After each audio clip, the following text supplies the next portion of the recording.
السلام عليكم ورحمة الله وبركاته. لا تنسوا أذكاركم. فيديو اليوم هو تحدي مين يعرف ماما أكثر. بعطيهم أسئلة واللي يجاوب صح يعني يعرف ماما أكثر. طبعا أول سؤال، أكثر أكلة تحبها ماما؟ رز، مكرونة. الحين كلهم أخذوا نقطة. السؤال الثاني، ما بكون صارخون طيب إذا عرفتوا فهدوا شوي عشان أقدر أكمل السؤال. أكثر نوع من الشوكولاتات تحبها ماما؟ كت. وش هو نوع جوال ماما؟ سامسونج. هذا السؤال شوي ممكن يكون صعب فبعطيكم خيارات فأنتم جاوبوا بهدوء شوي. طيب. مو تعطوني 50,000 12 خيار. أنا طيب يلا إن شاء الله. عدد كتب ماما اللي ألفتها 8 ولا 7 ولا 6؟ 8. يس أنا بالي بيقول عدد كتب بس أنا أساطير. أول نشيد كتبتها ماما؟ طريقة سهلة. لا يعني كلب أول مرة يعني أول شيء يعني ألفته يعني قوية العظام. لا. سيارة الصغيرة. لا.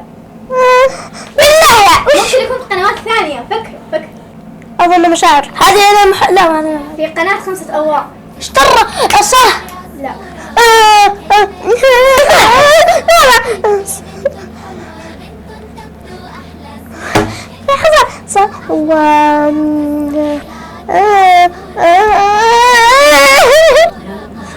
ذكرني شفت مكتوب هذا كلمات أنا شلون بس ما أدري شو.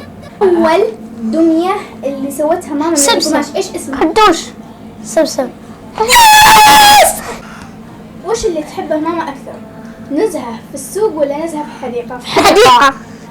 هذا السؤال لا تصحون فيه أرجوكم. أين وليدة ماما؟ انبح الصناعية. هذا السؤال فيه خيارات فخلوني أقول خيارات شوي. طيب. هو خيارين بس أنتم هدوا. متى فتحت ماما قناتها في اليوتيوب؟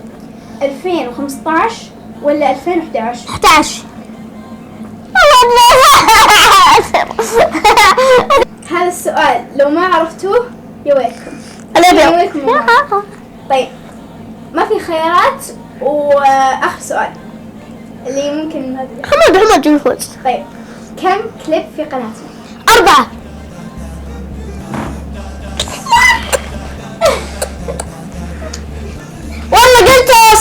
والله قلت كذا حتى ما لي خلق أحد قلت 4 على طول. طبعا محمد جاب 8 نقاط وهلا جابت 5 نقاط. ملك التحديات.